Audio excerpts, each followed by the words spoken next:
'Cause I've been everywhere, man. I've been everywhere, man. Across the deserts bare, man. I've breathed the mountain air, man. I've traveled, I've had my share, man. I've been everywhere.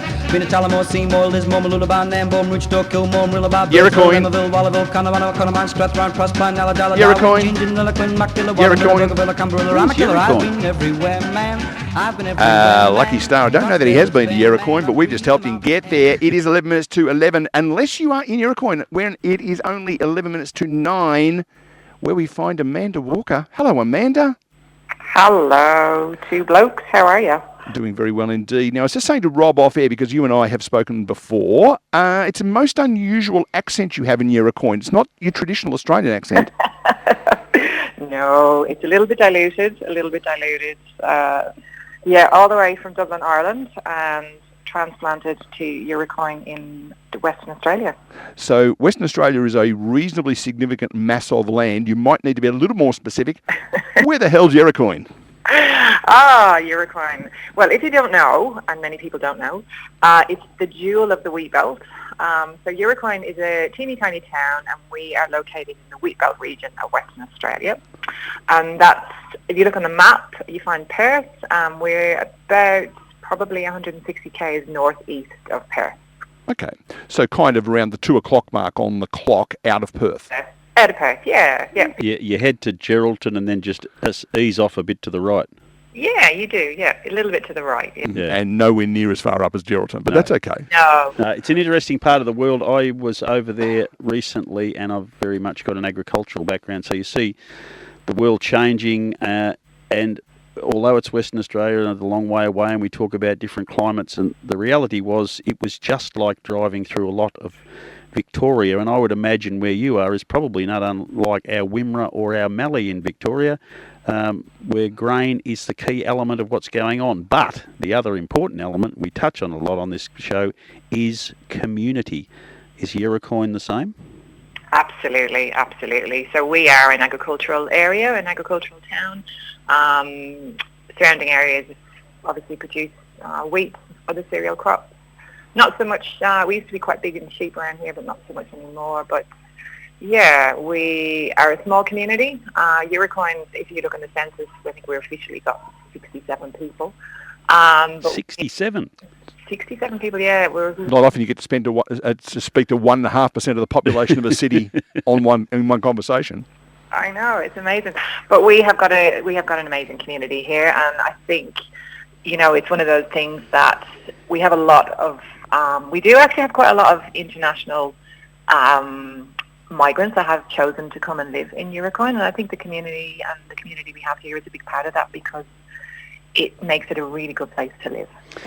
It's a really sad debate again we have at the moment again around migration and particularly some people that come from some parts of the world that aren't necessarily as accepted as others. You're from Anglo-Saxon, if you like, English speaking, so your fit in this probably been pretty good. But my experience is that people from other countries that are definitely foreign and definitely different actually add an enormous amount to a rural community. Absolutely. And it's interesting because we actually have got... we've got a couple of large hay plants, export hay processing plants in our district, and just purely because of the way the labour market is, and because it's really hard to get regular, reliable staff across the board. They've got a lot of international migrants, like sponsored people that come through, and we've got a really nice collection at the moment of families in our area from places like Pakistan, places like Estonia. So it's actually it's a nice. I think we just have that mentality of as soon as we have any new people coming into our town, we just go, okay, we need these people to stay. What can we do to make them stay? Yeah. One of the things that I've noticed, there's two things that bring the world together. They seem to be like glue no matter where you go, is music, but particularly food, and the different foods that come to places brings a lot of joy as well. Absolutely. And we've got food, barbecue. We've got an amazing community here, and it's quite social. We do community things get people together, but generally it's, barbecue. Everything ends around here with a sausage sizzle. So, whatever happens, there's always a sausage sizzle to be had. And, it's a really nice way of getting people together, and it just breaks down those barriers, get people together, have a chat, and, we all want our town to be sustainable. We want, we want people to be able to come here and have a good living experience. So I think that's really a big part of why we're such a welcoming community, because we want people to stay. Tell us about your own experience. Oh gosh, well, I came here 22 years ago, I think it was, and then... At the age of 17, I wish. 14. I wish it was, yes. Yeah, well, we was actually at a barbecue last night, and we were chatting with a few of us that have moved here 20 odd years ago, and we've all got kind of teenage kids, and we're looking at the kids saying, oh my God, the kids are so grown up. Yeah, we have not aged a day. They'll be older than us soon. No. So I think it used to be teachers. So teachers would get the country postings, and they would come out to the regions and marry the farmers. And then it was nurses, and then they all got married off. So then it was like the backpackers, and so I was working at the local tavern, and with a friend of mine from Scotland that we travelled with, and then met my husband, left, came back, did a fair bit of travelling in between, and just decided to make the move here for a time, and just to see how it went. And that was 20 odd years ago. A bit like when I stepped out of teaching for 6 months in 1989. Yeah. It's the longest 6 months of my life. I know. I'm so, but yeah. If I had had the good fortune to meet a 15-year-old Amanda going to school in Dublin, and I had said to her, you know what, you'll end up getting married to a bloke who lives, 2.5 hours drive out of Perth in Western Australia in a small town of 67, would I have been laughed at? Absolutely laughed at, yeah. Absolutely laughed at, yeah. I mean, what did you know of Australia when you were 15? Only that it was where you went to get eaten by dangerous creatures, I suppose. Produce second-rate soap operas? Yeah, and I was just going to say home and away. Yes. We're on the same wavelength. Yeah, Yerecoin is nothing like Summer Bay, so I was a little bit disappointed in that regard. Well, it's a long way to the beach, isn't it? It is a little bit. It's a bit far to the beach, but that's okay. We can. Yeah, it's something we look forward to. It's an outing to go to the beach.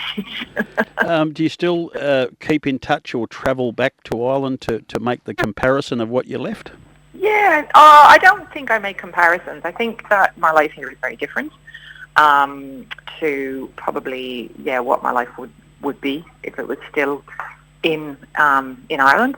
But I think that all my family is still there, so we do travel, and my family come here, so it's nice that we have that connection. So there's lots of people in Dublin, Ireland, who know where Yerecoin is and who have been to Yerecoin, so that's quite nice. Yeah, so the Yerecoin Tourism Authority in Dublin is doing a roaring trade. Yeah, it is. Yeah, it is nice. So we do have people that, and then we have we're pretty lucky. We get a lot of, now that, post-COVID travel is firmly back on the agenda, we do get a lot of backpackers coming through this way. So we've got a really beautiful extended international community that we kind of send away with, T-shirts and hats that say Yerecoin, and they get photos all around the world of the Yerecoin merch in different locations. So that's quite cool as well. Sounds like there is a shopping centre there. A suburban shopping mall is there in Yerecoin? There is one shop. There's one shop. And I think you might know the owner. Would I be right? Well, yeah. That would be me. Yeah, I thought that might be the case. Oh, you've branched out. You've well and truly embraced the community. Yeah. Yeah, no, it's good. We're very much the hub of the Yerecoin community here. It's a really beautiful thing, actually. Now, one quick question. With our previous guest, we talked about what the things you used to be able to say, but you've got to be careful these days during the political correctness. Now, it was very common to be telling Irish jokes years ago. Have they been lessened in your time in Yerecoin, or do they still come at you? Oh, they still come at me. And they truly still come at me. Well, here's my... No, I'm not going to do that. We're running out of time. Amanda, I'm so pleased that we were able to catch up with you on the Two Blokes Chatting radio show, because you've brought a different accent and a great story about life in Yerecoin. I must get over there sometime. Yeah, do. Find us. We're on the map. Come and see us. We have signs on the highway. Excellent. Come and see us. And actually, just before I go, next year, in 2025, Yerecoin community is celebrating 100 years of being a town. So, it's our centenary year next year, and we... Outside broadcast. 7 of us. Outside broadcasting Yerecoin, here we come. We just got to get a sponsor. You just got to get sponsored. But yeah, we're planning we've had a huge amount of engagement in terms of getting people to come back to Yerecoin. So past residents, come back. And we're planning a 3-day festival in September next year. So I think it's going to be epic. Sounds grouse. Amanda, we've got to go.